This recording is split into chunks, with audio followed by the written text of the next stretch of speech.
Wala siya sa Interpol, red notice ng Interpol. Kaya sinasabi ng iba, dahil wala siya sa Interpol red notice, kung totoo man na nahuli siya ng Czech authority, madali lang siyang makalabas, magawa ng legal means dahil wala siya sa Interpol. Magandang araw mga ka-Life and Things. Isang malaking tanong ngayon ang gumugulo sa balita. May nahuli nga ba o wala? Dahil sa isang issue na ito, tila nagkakaiba ang sinasabi ng mga ahensya at pati na rin ang mga opisyal. Ano nga ba ang totoo? Ayon sa Department of Foreign Affairs, wala pa silang natatanggap na opisyal na impormasyon tungkol sa umano'y pagkakaaresto kay Elizalde Co sa Czech Republic. Kasabay nito, ang Philippine National Police ay nagsabi rin na kinoconfirm pa nila ang ulat. Ibig sabihin, hindi pa kumpirmado. Pero narito ang twist. Nauna nang nag-anunsyo si Pangulong Ferdinand Marcos Jr. na umano'y nahuli na si Co. Kaya ngayon, maraming nagtatanong, saan nanggaling ang impormasyon? Bakit tila hindi tugma ang mga pahayag? Magandang araw mga kaibigan. Bigyan natin ng reaction, opinion itong post ng DZRH News. Pahayag ito ng Department of Foreign Affairs tungkol sa napapabalitang nadakip na si Saldico doon sa Prague, Czech Republic. Sinabi ng Department of Foreign Affairs na wala pa silang natatanggap na impormasyon tungkol sa pagkadakip kay Saldico.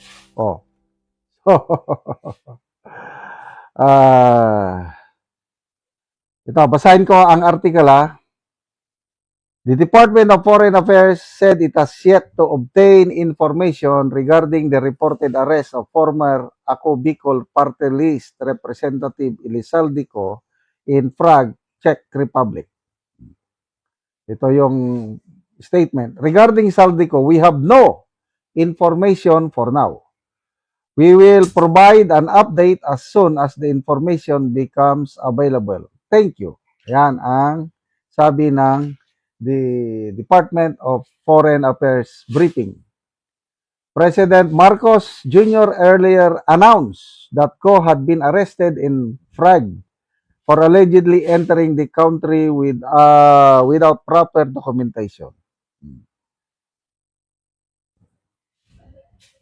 So, dalawa na ang ahensya na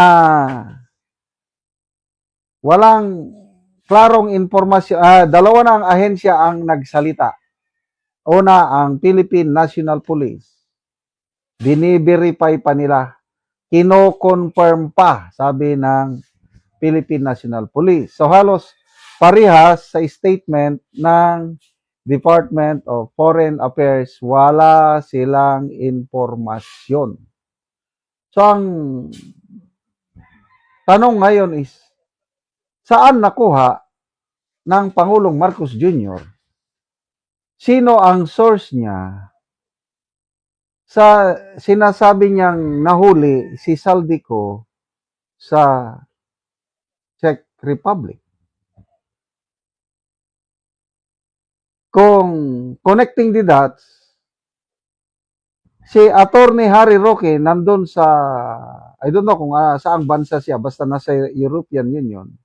Tinawagan ko, sabi ni Attorney Roque, tinawagan ko ang Immigration Police sa Prague, Czech Republic. Tinanong kung may nahuli ba sila na Elizalde Esco. Ang sagot daw ng Immigration Police sa Czech Republic is wala. Sa ganitong sitwasyon, may ilang posibleng paliwanag. Una, maaaring ito ay unang impormasyon pa lamang.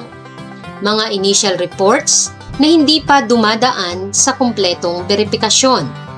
Pangalawa, posibleng may delay sa coordination lalo na't international ang usapin. Hindi laging sabay-sabay ang impormasyon mula sa iba't ibang bansa at ahensya. Pangatlo, may kanya-kanyang sources ang iba't ibang personalidad. Halimbawa, may mga pahayag din mula sa kampo ni Harry Roque na nagsasabing wala raw ganitong kumpirmasyon mula sa kanilang mga nakausap. At dahil dito, lalong lumalalim ang palaispan. As in, wala. So, again, connecting the dots, si Mr. Jason Sa, sinasabi rin niya na yung kaibigan niyang journalist na base sa Czech Republic, sinasabi rin niya na walang ganong nahuli ng immigration police. So, ito ngayon ang tanong.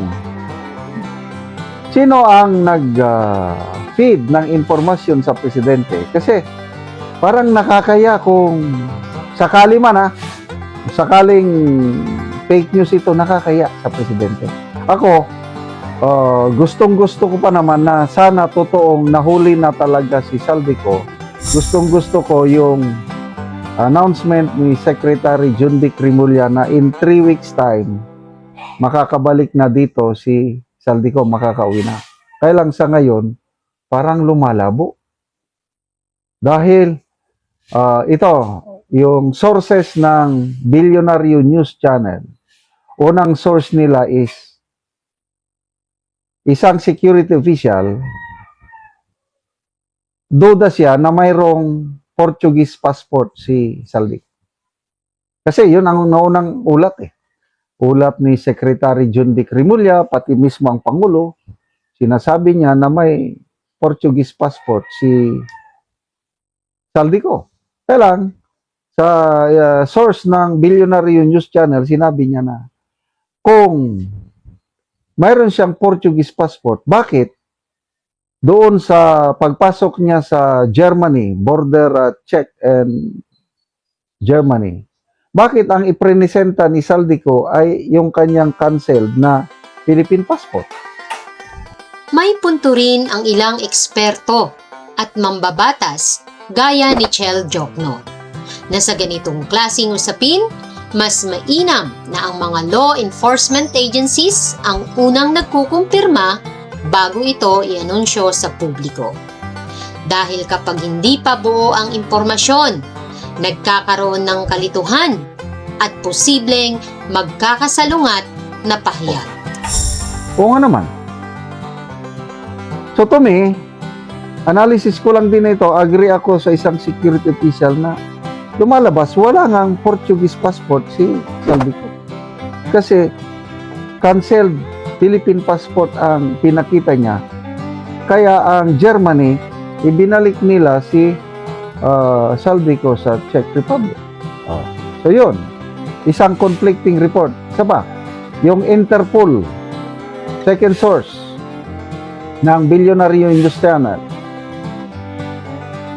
sinasabi ni Secretary John Vic Rimulya na nasa red notice na si Saldico sa International Criminal Police Organization or Interpol.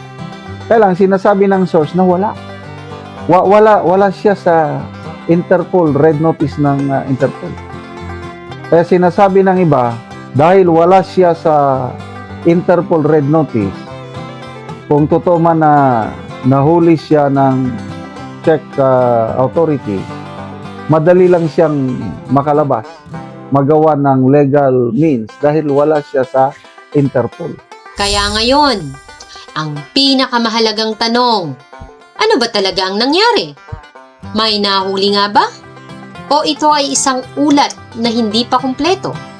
Sa ngayon, iisa lang ang malinaw. Kulang pa ang impormasyon. So, ako, ito, opinion ko lang ito, connecting the dots. Baka nga, totoo na naristo, kailang dahil nakaalis ka agad, dahil wala siya sa Interpol Red Note.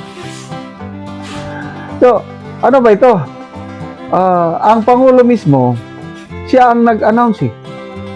Di ba dapat mag-follow up post siya para kasi breaking news yung kanya eh. Inuuna siya.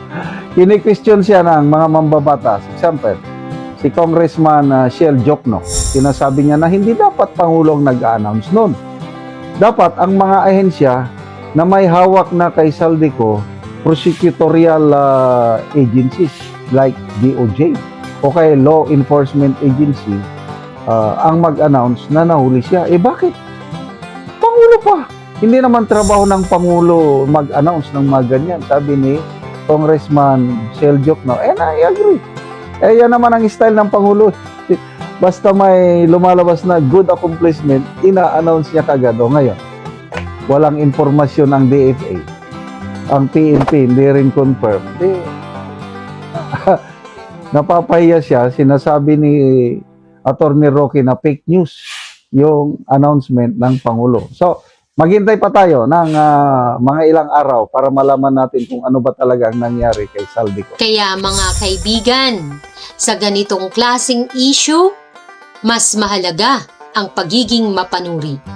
Huwag agad maniwala, huwag agad maghusga, at hintayin ang opisyal na kumpirmasyon.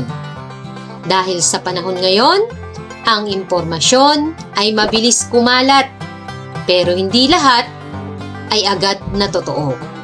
Ito po ang Life and Things Channel, magbibigay ng update sa oras na lumabas ang kumpirmadong detalye. Ano sa tingin nyo? May nahuli nga ba? O may kulang pa sa kwento? I-comment nyo lang sa baba at huwag kalimutang mag-like at mag-subscribe para sa mas marami pang ganitong analysis. Hanggang sa muli!